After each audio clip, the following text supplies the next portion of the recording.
Cruz e Credo, relembrando o Evangelho da Cruz.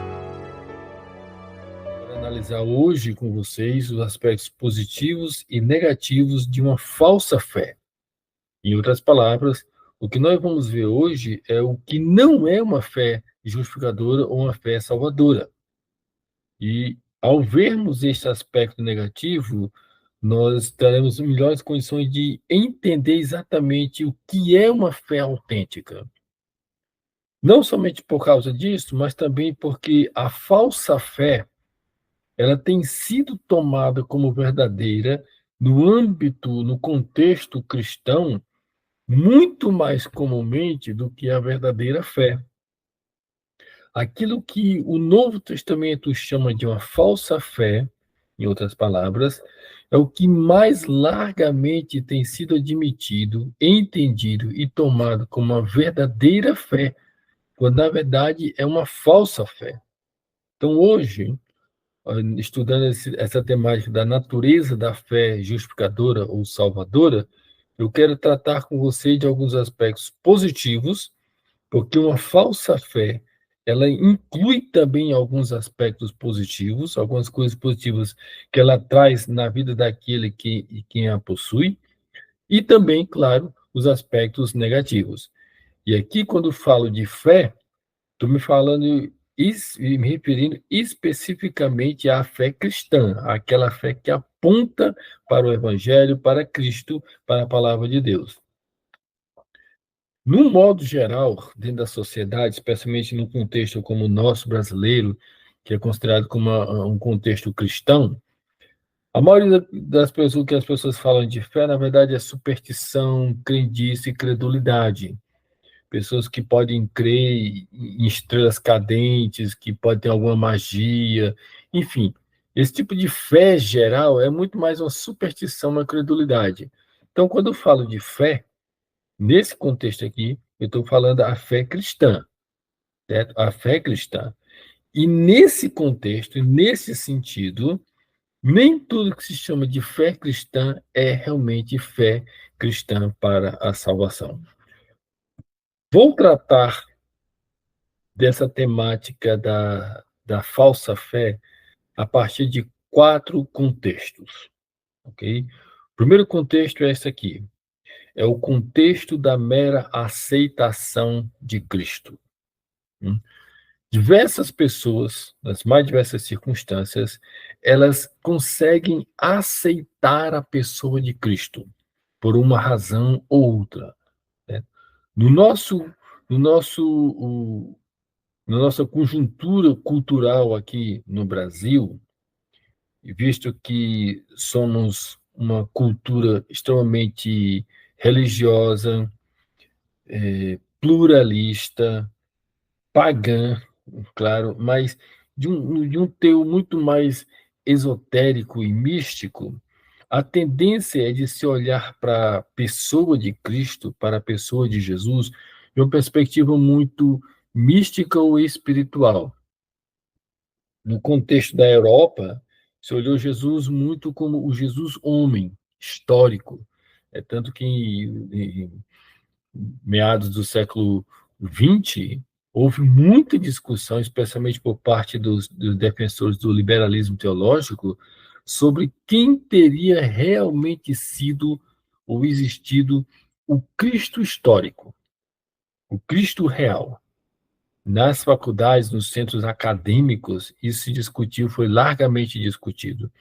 É uma discussão que, em alguns âmbitos aqui no Brasil, em algumas esferas, essa discussão chegou, mas ainda na sua maior parte, a ideia de se olhar para Cristo ainda é muito mais espiritual, mística, né? Sobrenatural. Então, nesse sentido, muitas pessoas, quando falam de fé, falam apenas nesse sentido de aceitar esse ser Cristo ou Jesus Cristo como um ser poderoso capaz de realizar milagres ou ações na vida de uma pessoa. E aí, vocês vão concordar comigo, é muito comum as pessoas dizerem simplesmente: eu creio em Cristo, creio que ele tem poder, creio que ele pode fazer essa coisa. Mas esse tipo de fé, apenas em aceitar que Jesus existe e que ele é capaz de fazer certas ações miraculosas, isso não é necessariamente uma fé que salva. Para tratar disso, eu escolhi duas passagens. A primeira é essa daqui. Evangelho de João, capítulo 2, verso 23 e 24. Jesus estava em Jerusalém durante a festa da Páscoa, fez muitos milagres, e diz o texto que muitos, vendo os sinais que ele fazia, creram, note bem a palavra, creram no seu nome, acreditaram nele, aceitaram-no. Mas o verso 24 diz que Jesus não acreditava na fé dessas pessoas. Essa versão que eu estou usando diz, mas o próprio Jesus não se confiava a eles. Outra versão diz, mas Jesus não confiava neles, ou não acreditava neles.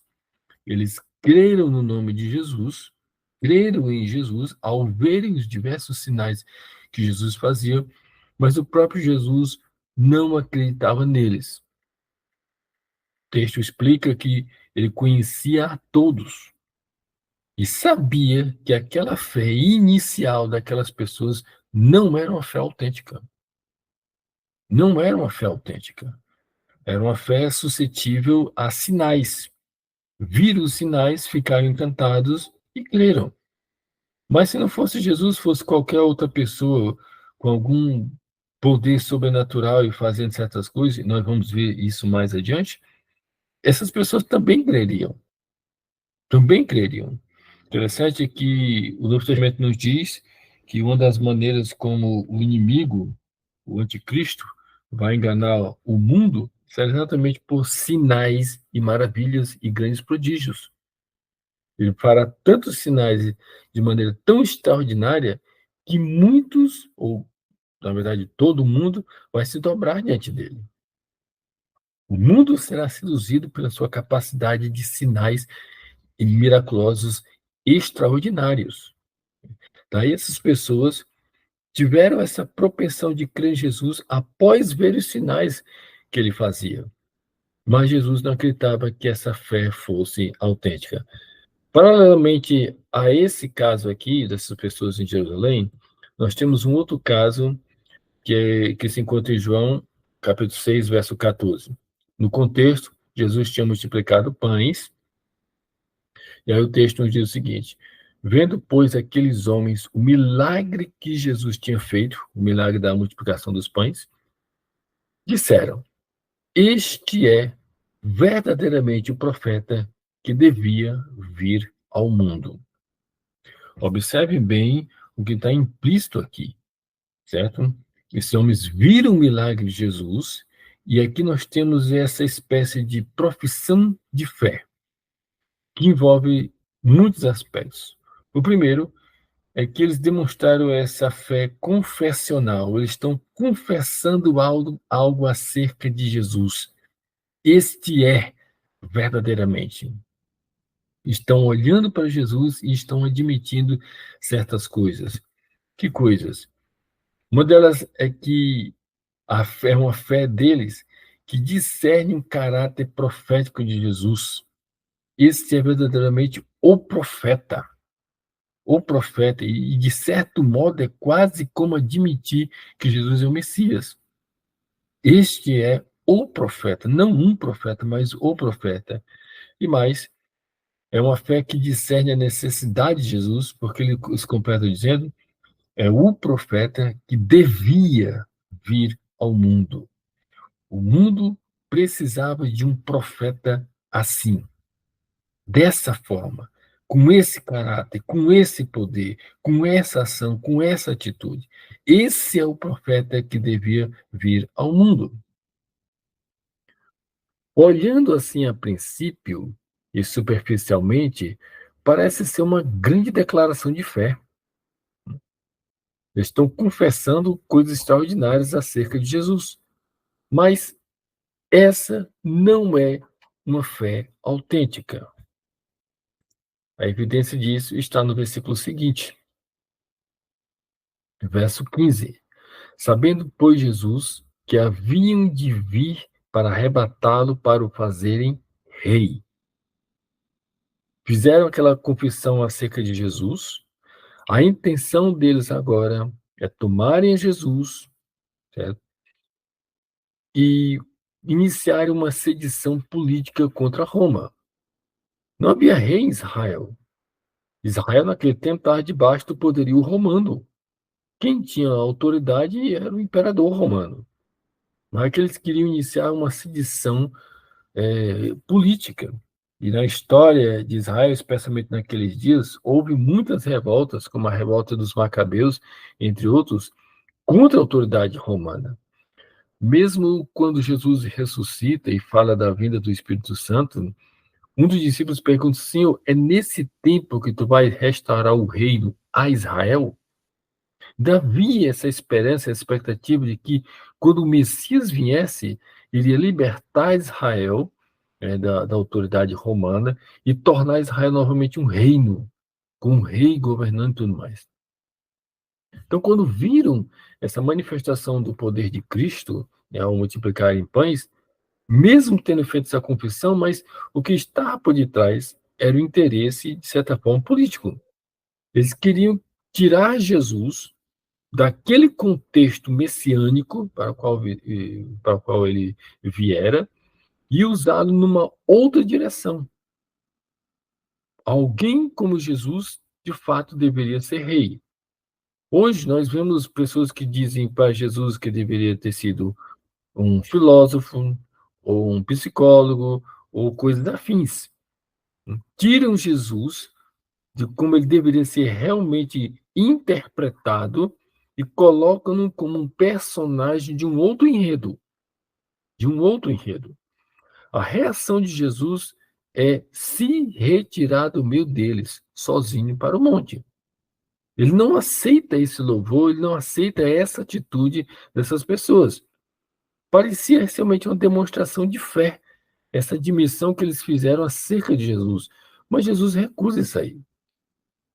Essa parece uma fé autêntica, mas não é. Não é a fé que Jesus espera que os seus seguidores tenham. Não é a atitude, não é a mentalidade, né? Não é a iniciativa. Essa não é a fé que ele espera. Então vamos prosseguir. Então, o segundo contexto onde uma falsa fé costuma se manifestar é exatamente quando do recebimento da palavra de Cristo. Aqui ainda, como eu falei, ainda é mais específico ainda. Nem todas as pessoas que escutam a palavra e que recebem a palavra estão realmente demonstrando fé. Vamos ver isso aqui diante de duas passagens nos evangelhos. Primeiro, essa daqui, Mateus 13, versículo 20. Lembre-se que no contexto Jesus está falando sobre a parábola do semeador, e ele fala de 4 tipos de solo que recebem a palavra. Ele conta a parábola, depois ele vai explicar a parábola. E aí fala daquele que caiu num terreno duro, depois num terreno rochoso, num terreno entre os espinhos, e por fim na boa terra. No terreno rochoso, ele diz o seguinte, ele explica, o próprio Jesus explica: o que foi semeado em solo rochoso, esse é o que ouve a palavra, escuta a palavra. E essa expressão, ouve a palavra, é bem interessante. É aquela pessoa que presta atenção à palavra. O evangelho está sendo anunciado e a pessoa para ouvir a palavra. Ele escuta a palavra. A outra reação dele é de receber logo a palavra. E acrescenta ainda mais o texto dizendo que ele recebe com alegria. O que ele escuta alegra ele. Então ele imediatamente recebe a palavra e recebe essa palavra com alegria. Daí, poderíamos dizer, olhando superficialmente, que tal atitude é uma expressão de fé. O sujeito ouviu a palavra, recebeu logo a palavra e a recebeu com alegria. Então, quem pode dizer que isso não é uma atitude de fé? O sujeito ouviu a palavra, recebeu e recebeu e se alegrou ele demonstrou fé no que ele ouviu. Então é realmente uma atitude de fé, mas na verdade não. Na verdade não.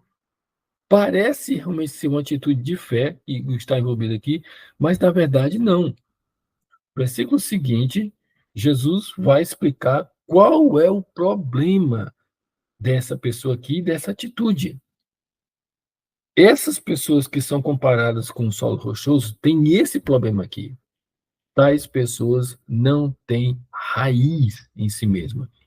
Semente foi caída sobre uma pedra, um solo bem firme, bem rígido. Não consegue ter espaço para gerar raízes. Não tem profundidade. Então cai sobre aquele solo extremamente duro, cresce imediatamente, mas não tem raiz. Aí o texto diz, sendo antes de pouca duração. Creu, aceitou a palavra, mas dura apenas algum tempo. E qual é o tempo que essa fé acaba? O texto explica. Em lhe chegando a angústia ou a perseguição por causa da palavra, logo se escandaliza. O texto grego para escandalizar é tropeçar, né, ou abandonar. Então, tão rapidamente como ele aceitou a palavra, tão rapidamente ele abandona a palavra. A passagem correlata em Lucas, no capítulo 8, versículo 13, diz o seguinte: aqui caiu sobre a pedra, que é mais interessante essa tradução. Aqui caiu sobre a pedra são os que, ouvindo a palavra, a recebem com alegria. Estes, porém, não têm raiz, não têm nenhuma firmeza. Cresceram, externamente estão lá. Veja que é uma árvore. Externamente estão lá, mas não tem raiz. Não tem nada que lhe dê firmeza, não tem nada que lhe alimente, que lhe dê sustância. Não tem. Não tem raiz. O que acontece com eles? Creem apenas por algum tempo e, na hora da aprovação, se afastam ou se desviam. Parece, externamente falando, que tiveram fé, mas é uma fé momentânea, apenas momentânea. Creem apenas durante algum tempo, mas depois, imediatamente, quando chega a provação, a dificuldade, a angústia, eles se afastam, se desviam na hora da provação. É uma fé momentânea. Então, esse, essa aqui nós temos é uma outra demonstração de uma falsa fé. Qual é o aspecto positivo? Como falei, escuta a palavra, recebe a palavra, se alegra na palavra, tudo certo. Qual o aspecto negativo? Não tem raiz, não tem nenhuma firmeza e crê apenas durante algum tempo. Nós conhecemos, se você tiver mais alguns anos na fé, certamente você já viu esse tipo de gente. Passou algum tempo dentro da igreja, se alegrou, participou de certos trabalhos, mas depois simplesmente largou tudo e voltou a viver como se nunca tivesse conhecido o Evangelho. Um outro texto também, uma outra circunstância que fala de se receber a palavra e que parece ter fé que não é, na mesma parábola do semeador, nós temos aquele que caiu entre os espinhos. E Jesus explica dizendo que o que foi semeado entre os espinhos é o que, mais uma vez, ouve a palavra, escuta a palavra, recebe a palavra. Porém, os cuidados do mundo, todos os cuidados do mundo, pagar contas, todos os problemas que possa ter no mundo, e no mundo nós vamos ter muitas aflições, e a fascinação das riquezas, e é interessante que, de um lado, os cuidados do mundo, de outro lado, a fascinação das riquezas, sejam dois problemas que ameaçam a fé. Os cuidados do mundo e a fascinação das riquezas fazem o quê? Sufocam a palavra e ela fica infrutífera, não produz frutos. Esse de Jesus, esse que é a fé que está entre espinhos. Parece ser autêntica, aceita a palavra, mas essa fé aqui, ela é vencida pelo mundo. Vencida pelo mundo.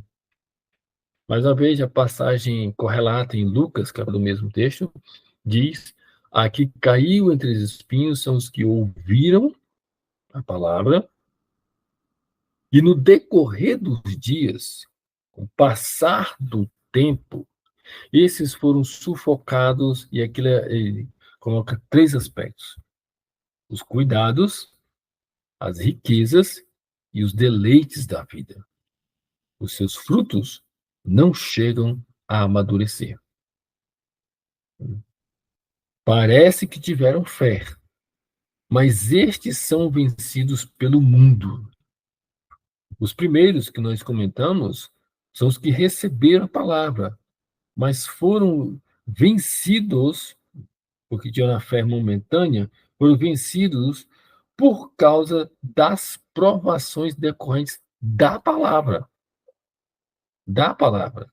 Esses aqui receberam a palavra e foram vencidos pelas dificuldades e os deleites do mundo. Um é por causa da aprovação que a palavra vai trazer.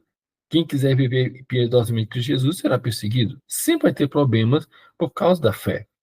E eles creem apenas durante algum tempo. Esses aqui quase que mantêm, quase até que vencem os primeiros. Mas é o mundo que os derrota. Tá?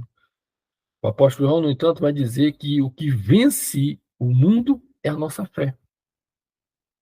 É a nossa fé. Portanto, isso aqui não é uma fé autêntica. Embora tenham recebido a palavra, tenham se alegrado, tenham ouvido a palavra, não é uma fé autêntica. Uma é momentânea, a outra é sufocada pelo mundo. O mundo fala mais alto, o mundo faz mais sentido que o evangelho para essas pessoas aqui. Parece que tem fé, mas não é fé. Não é fé salvadora. Tá? É uma fé momentânea. Portanto, esse é o segundo contexto de uma falsa fé. É o contexto do recebimento da palavra. O terceiro contexto é o contexto de uma mudança religiosa. Observe que estão ficando cada vez mais específico. Primeiro, daquelas pessoas que simplesmente admitem a existência de Cristo. Segundo, daqueles que recebem a palavra. E terceiro, uma falsa fé pode se manifestar nesse contexto aqui de uma mudança religiosa. Pessoas que estavam numa religião e passaram para a fé cristã, admitiram a fé cristã, abandonaram certas práticas, certas crenças, aceitaram a fé cristã. Disseram, não, o cristianismo é que está certo, não, o evangelho é que está certo, não, o Cristo é que está certo. Mas, mesmo tendo sofrido e passado por essa mudança, ainda não tem fé. Externamente parece ter fé, mas não tem fé. E para tratar aqui desse aspecto em particular, nós vamos ver a experiência do homem chamado Simão, Atos capítulo 8. O texto diz: ora, havia certo homem chamado Simão, isso na cidade de Samaria, e aqui nós temos uma descrição da conduta desse homem anterior ao seu contato com o evangelho. Ele era uma espécie de pai de santo, era uma espécie de bruxo. Ele praticava a mágica, iludiu o povo de Samaria, insinuando-se ele um grande vulto, uma grande pessoa, certo? Alguém que tinha poder. Na verdade, o versículo seguinte, os dois versículos seguintes vão dizer o seguinte, que todos lhe davam ouvidos, todos prestavam atenção no que ele falava, no que ele pregava, no que ele discursava, do menor ao maior. Todos o consideravam, ele era um homem muito estimado. Na verdade, o povo dizia, este homem é o poder de Deus. E ele era conhecido como o grande poder. Olha a estima social desse homem. Aderiam a ele porque Havia muito os iludira com mágicas. Então, ele mostrava certos poderes mágicos, na verdade, era um grande ilusionista, na verdade, iludira com mágicas, então, era um grande ilusionista, conquistar a fama, conquistar a respeito e, com certeza, conquistar muito dinheiro. Com certeza, conquistar muito dinheiro. Então, eis aqui esse homem. Eis aqui a conduta desse homem. Eis aqui a fama desse homem, o caráter desse homem, o prestígio social deste homem. Eis aqui esse homem. E aí aparece Filipe, pregando o evangelho. E todos, então, começam a se converter. Começa a haver um avivamento em Samaria e todos começam a se converter ao evangelho. E o texto diz, no verso 13, que o próprio Simão abraçou a fé. Olha a mudança. Que ele era antes, praticando mágicas, sendo estimado na sociedade e tudo, e agora ele escuta o evangelho e ele mesmo, o próprio Simão, que antes era aquele bruxo que iludia todo mundo, e o próprio Simão abraçou a fé. Aí o texto diz, e tendo sido batizado, acompanhava Filipe de perto, observando extasiados sinais e grandes milagres praticados. Ok? Então vamos aqui destacar aqui alguns pontos positivos na fé desse homem, na atitude, dessa mudança religiosa desse homem. Primeiramente, Simão aceitou o evangelho. Essa parte inicial do versículo 13, que diz, o próprio Simão abraçou a fé, certo? Esse abraçar a fé aí se refere à fé cristã. Então, em outras palavras, está dizendo, o próprio Simão aceitou o evangelho. Certo? Isso porque, no versículo 12, nós temos a descrição do que Filipe pregava. E o texto diz, quando, porém, deram crédito a Filipe, que os evangelizava a respeito do reino de Deus e do nome de Jesus Cristo. Então, Filipe pregava o evangelho. E aí o texto diz que quando, porém, deram crédito, o povo, todas as pessoas deram crédito a Filipe, o versículo seguinte vai dizer, o próprio Simão abraçou a fé. Ou seja, o próprio Simão aceitou esse evangelho. Começou a falar do Reino de Deus, do nome de Jesus Cristo, e o próprio Simão ouviu o evangelho e aceitou o evangelho, ele abraçou a fé.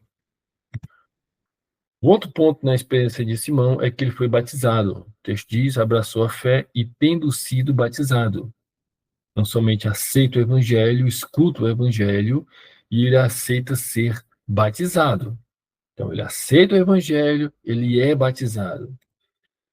Terceiro, ele é admitido na igreja, porque o texto diz que ele não somente aceita o evangelho, é batizado e vai embora, não, ele começa a acompanhar Filipe de perto. Aquele grupo que estava com Filipe não estava só, aquele grupo que estava com ele, aquelas pessoas que estavam com ele, e depois virão Pedro e João a Samaria, ver mais de perto o que estava acontecendo. E o próprio Simão, então, passa a acompanhar a Filipe de perto. Ele começa a fazer parte daquele grupo. Quarto, Simão admite e torna-se coadjuvante. O texto diz que Simão acompanhava Filipe. Note bem, antes ele é conhecido como o grande poder. Todos o ouviam, era um homem de muito prestígio. Mas agora ele apenas acompanha outro. Não tem mais aquele prestígio, não tem mais toda aquela estima social. Ele é alguém que apenas acompanha alguém muito maior do que ele. No caso, era Filipe que estava em destaque aqui, não era mais Simão. Filipe que estava em destaque. As pessoas estavam ouvindo, prestando atenção a Filipe e dando crédito a Filipe. Não era mais a Simão. E o próprio Simão aceita a fé, é batizado e começa a acompanhar. E quinto, Simão fica extasiado pela contemplação do poder de Deus. Diz que ele observando, extasiado, encantado, maravilhado com os sinais e grandes milagres praticados. Interessante.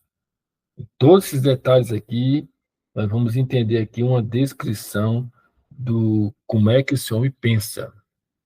E apesar desses 5 traços aqui, que aparentemente podíamos dizer que esse homem estava realmente convertido, estava na igreja, muitas pessoas que tiveram a outra religião e que, quando aceitaram o evangelho, começaram a ficar encantadas com as coisas de Deus, com os milagres de Deus, exatamente como esse homem, podemos dizer, não, esse homem realmente se converteu. Ele agora está maravilhado com o poder de Deus. Esse homem é conhecido como o poder de Deus, mas agora ele está vendo realmente o grande poder do verdadeiro Deus. Ele está extasiado com esses sinais, com essas demonstrações de poder. Eu já vi diversas pessoas, desde o início da minha conversão, lá nos anos 90, darem testemunhos de Deus e do poder de Deus, do poder de Cristo, do poder do Espírito Santo. Podemos dizer realmente, não, fulano está convertido. Mas, tal como esse homem aqui, Simão, na maioria dos casos, essas pessoas jamais se converteram. Por que podemos dizer que Simão não se converteu? Primeiramente, Simão mantinha uma mentalidade pagã. A mesma mentalidade pagã que ele tinha antes de conhecer o Evangelho, ele permanecia agora. Sua compreensão, sua mente, sua inteligência, tudo permanecia ainda de maneira pagã. Esse paganismo intelectual dele fica evidente por várias coisas. Primeira, ao supor que as coisas de Deus pudessem ser manipuladas em benefício próprio. Isso é uma atitude totalmente pagã. O paganismo acredita que seus atos, suas ações, seus rituais podem manipular as divindades às quais eles prestam culto. Por exemplo, em algumas religiões afro, quando pessoas que fazem sacrifícios de animais, ou seja lá o que for, e oferecem oferendas e uma série de outras coisas, estão realmente acreditando que, ao fazerem tais sacrifícios e rituais, eles têm, de alguma forma, um poder em mãos capaz de manipular tais entidades. Se fizer isso aqui, tal entidade vai fazer isso. Isso é uma coisa totalmente pagã. É inaceitável na fé cristã. Deus não é manipulável. Deus não é manipulável. Mas em muitas igrejas evangélicas você vê muito disso, de campanhas, de rituais. Se a gente fizer 7 dias de vigília, 7 dias não sei o quê, nós vamos fazer com que Deus haja desta e daquela maneira. E aí, na atitude de Simão, você vai ver isso aqui. Quando Pedro e João descem a Samaria, eles começam a pregar e a impor as mãos, e as pessoas começam a receber o Espírito Santo, Simão, que já estava encantado com essas demonstrações de sinais e milagres, diz o verso 19, que ele chega para os apóstolos e diz exatamente isso aqui, ó: concedei-me também a mim este poder. Qual era o apelido dele? O grande poder. É um homem que era fascinado pelo poder, especialmente poder sobrenatural. Então, me conceda também a mim esse poder, para que aquele sobre quem eu impuser as mãos receba o Espírito Santo. Me conceda esse poder. Você tem esse poder, você pode passar para quem você quiser. Então, me conceda também.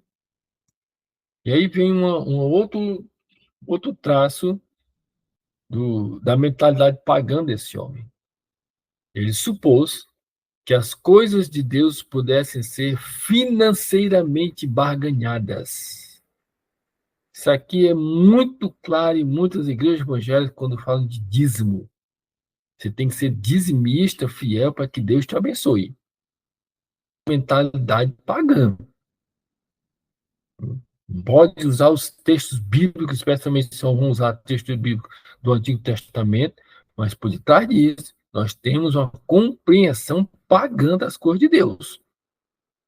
Deus não está à venda.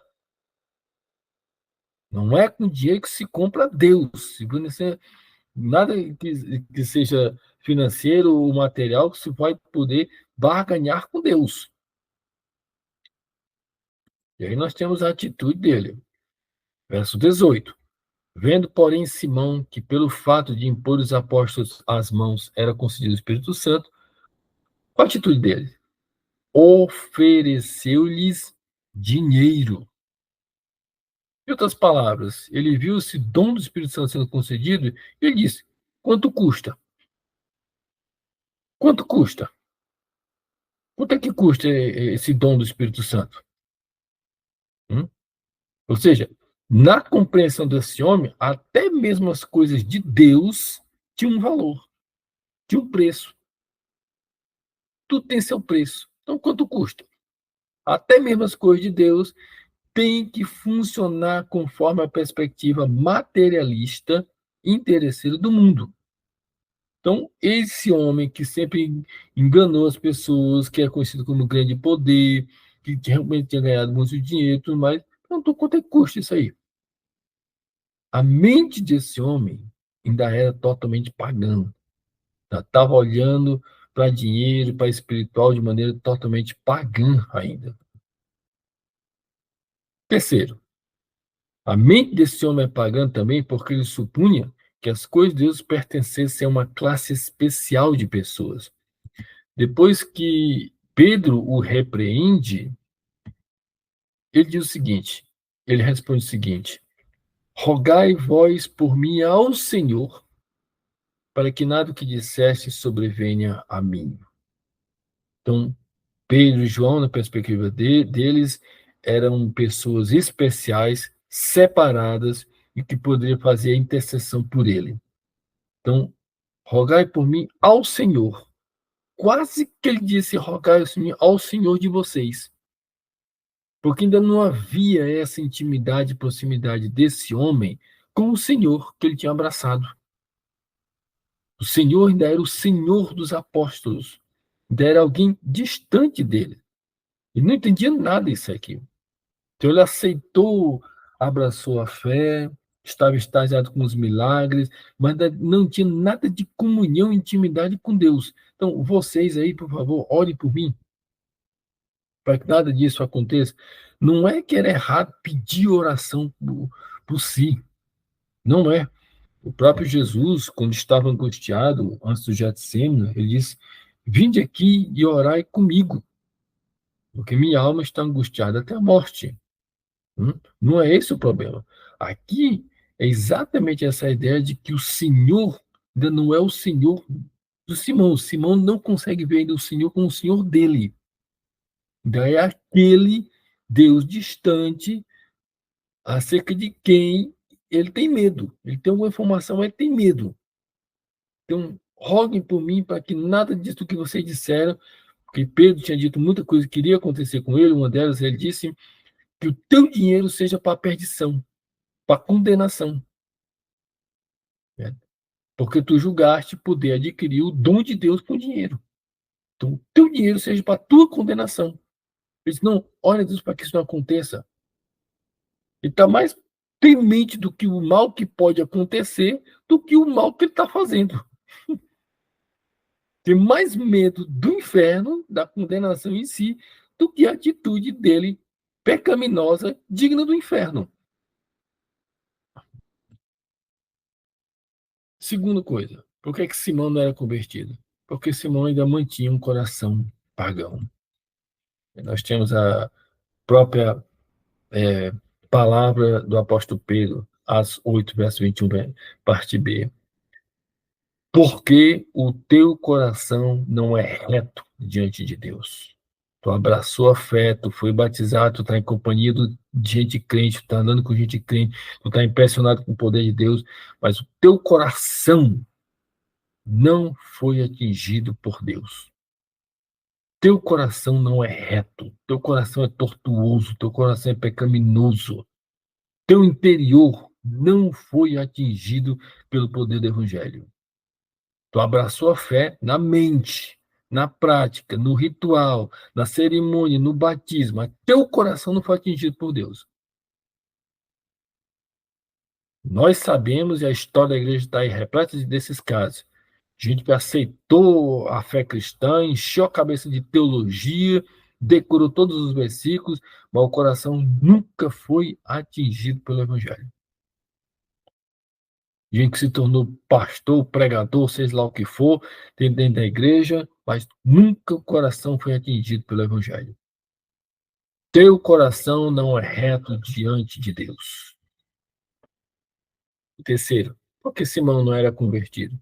Porque Simão ainda mantinha uma vontade pagã, uma prática pagã, uma predisposição pagã. Pedro vai dizer: pois vejo que estás em fel de amargura e laço de iniquidade. Tu está amarrado, laçado pelo pecado. Olha que descrição terrível que o apóstolo Pedro está fazendo desse homem. Você está totalmente ainda amarrado numa corrente do pecado. Você pode ter abraçado a fé, meu querido. Você pode ter sido batizado. Você está indo para a igreja, bonitinho. Mas você está ainda amarrado pelo pecado. Teu coração é tortuoso diante de Deus. Estás em fel de amargura. Alguns comentaristas antigos, ao comentar essa passagem falando de fel, de amargura, eles costumam aludir a esse texto de Deuteronômio. Eu acho uma comparação bem interessante. O texto diz o seguinte: para que entre vós, falando para o povo de Israel, né? Para que entre vós não haja homem, nem mulher, nem família, nem tribo, cujo coração hoje se desvie do Senhor, nosso Deus, e vá servir aos deuses destas nações, para que não haja entre vós raiz que produza erva venenosa e amarga.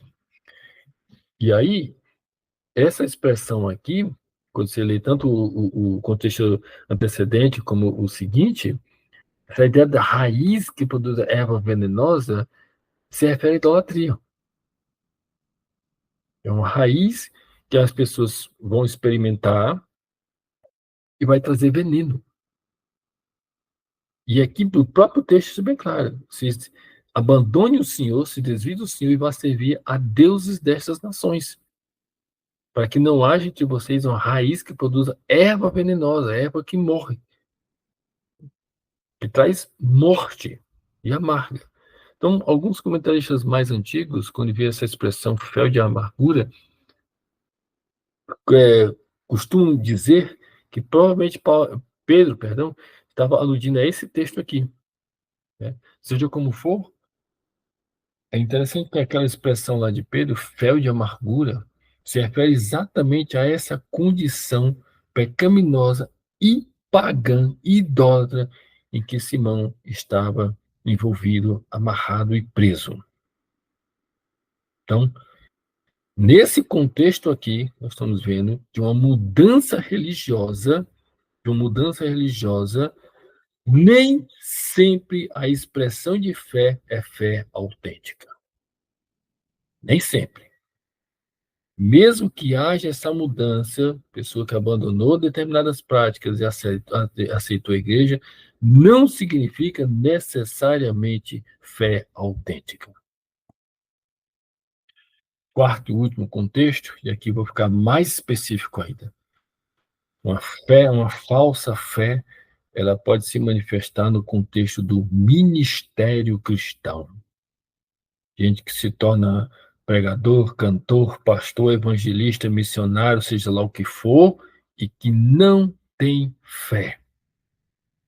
Não tem fé. Tem uma falsa fé. Parece que se converteu, mas na verdade não se converteu. O texto que quero tratar disso aqui é esse aqui. Mateus 7, verso 22. Muitos naquele dia hão de dizer-me: Senhor, Senhor, porventura não temos nós. E aqui, olhe só o exercício ministerial. Não temos profetizado em teu nome não expelemos demônios, em teu nome não fizemos muitos milagres. Por que isso aqui não é uma fé autêntica? Pela resposta de Jesus. Então lhes direi explicitamente: nunca vos conheci. Em João 10, Jesus vai dizer: eu conheço as minhas ovelhas e as minhas ovelhas conhecem a mim. Jesus conhece suas ovelhas. Não somente Jesus não conhece, mas Jesus diz: apartai-vos de mim, os que praticais a iniquidade. Então voltemos. Quais são as coisas, as coisas positivas aqui? Nós podemos ver pelo fato deles usarem o nome de Jesus, profetizamos em teu nome, de terem feito coisas extraordinárias, como expulsar demônios, profetizar e fazer muitos milagres. Quem olha para uma descrição dessa, vai dizer: não, isso aqui é um ministério muito bem sucedido. Tem profecia, expulsão de demônios e milagres. São coisas miraculosas, coisas sobrenaturais extraordinárias. Então, como é que se pode dizer que quem demonstra tais atos, tais obras, não seja convertido? Confessa o nome de Jesus, Senhor, Senhor, chama Jesus de Senhor. Hum? Como é que tal pessoa, em tal condição, pode não ser convertido? Pode não ter fé realmente? Mas é Jesus que está dizendo. Vou dizer explicitamente: nunca vos conheci.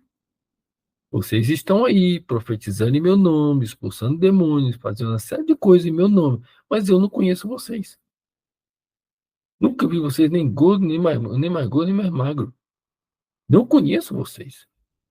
E por que Jesus não conhece? Ele diz: apartai de mim, vós que praticais o pecado. Vocês não são meus, vocês são do pecado. Mas, Senhor, expulsar os demônios não são meus. E aqui, vamos ver aqui os aspectos negativos. O primeiro aspecto negativo está nesse muitos, que é uma palavra que deve assustar a todos. Muitos. Isso deixa bem claro que o fenômeno de uma falsa fé não é raro. Não é raro. Muitos. Muitos. Cada vez mais comum. E a igreja, como tem se expandido aqui no Brasil, igreja em tudo que é esquina, em tudo que é rua, muitos. O segundo aspecto negativo é esse: naquele dia. Pessoas que vão passar a vida inteira e naquele dia, ou seja, no grande dia do juízo, naquele dia, vão descobrir que não pertencem a Cristo. Vocês conseguem imaginar quão terrível é esse texto? Consegue aprender quão terrível é esse texto? Naquele dia serão surpreendidos pelo fato de que não pertencem ao Senhor. Terceiro aspecto negativo nesse texto é de que eles vão estar debatendo com Cristo. Naquele dia, muitos vão dizer: Senhor, Senhor. E aí eles começam a argumentar com Cristo. Note que o texto ele termina com uma pergunta, uma interrogação. Porventura não fizemos, não fizemos, não fizemos. Eles estão perguntando a Cristo porque eles estão contra-argumentando com Cristo. Cristo disse, vai dizer: vocês não são meus. Mas peraí, Senhor, tem algo errado. Não profetizamos em teu nome? Não fizemos todas essas obras em teu nome? Por que não somos teus? Não? Então eles estão debatendo com Cristo naquele momento. Outro aspecto negativo é que eles estão confiando em quê? Em desempenho ministerial, em obras. Por que é que eles acreditavam que eles eram de Cristo? Por causa dessas obras aqui. Por causa dessas obras. Outro aspecto negativo aqui é a subestimação que eles fazem do pecado. Jesus diz: vós que praticais o pecado. Praticais o pecado. No próxima semana eu vou falar mais detalhadamente sobre essa questão da relação entre fé e pecado. É possível você ser um cristão fé autêntica e cair em pecado? Eu vou discutir essa questão na próxima semana, quando formos ver as características de uma fé autêntica. Mas aqui, especificamente, nós estamos falando mais ou menos do modo como eu descrevi a Simão. Sua mentalidade é pagã. Você não tem nenhum temor de Deus nem de Cristo. Você vive na prática do pecado da maneira mais imoral, às vezes, como acontece. Como há alguns anos, fiquei sabendo de um pastor que cuidava de uma igreja, celebrava a ceia, pregava, fazia uma série de coisas envolvendo o ministério, mas que durante vários anos manteve um amante. Sem nenhuma vergonha, simplesmente mantinha um amante. Isso para falar de algum dos pecados mais comuns, né? Que é a questão do adultério. Mas não é só a questão de cometer um pecado, é com que mentalidade se comete esse pecado. E tal pessoa comete pecados, muitos, sem o menor temor diante de Deus. Sem o menor temor diante de Deus. Tá? E por fim,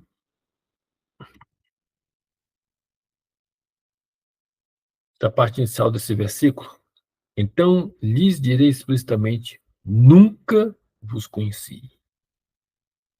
Aqui cabe duas perguntas. Primeira, você conhece a Cristo? Segunda, Cristo te conhece? Ele disse: eu conheço as minhas ovelhas e as minhas ovelhas me conhecem a mim.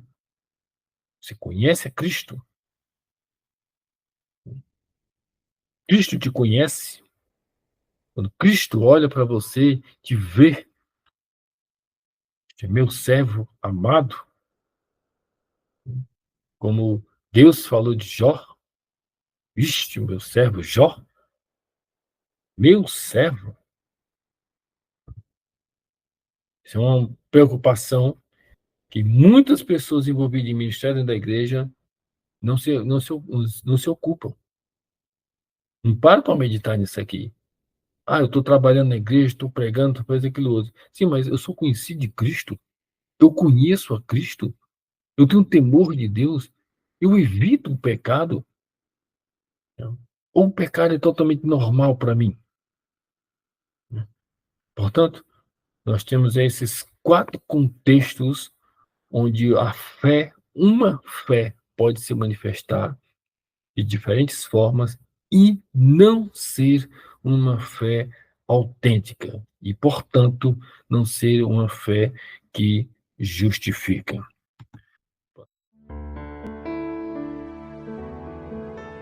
Cruz e Credo. Relembrando o Evangelho da Cruz.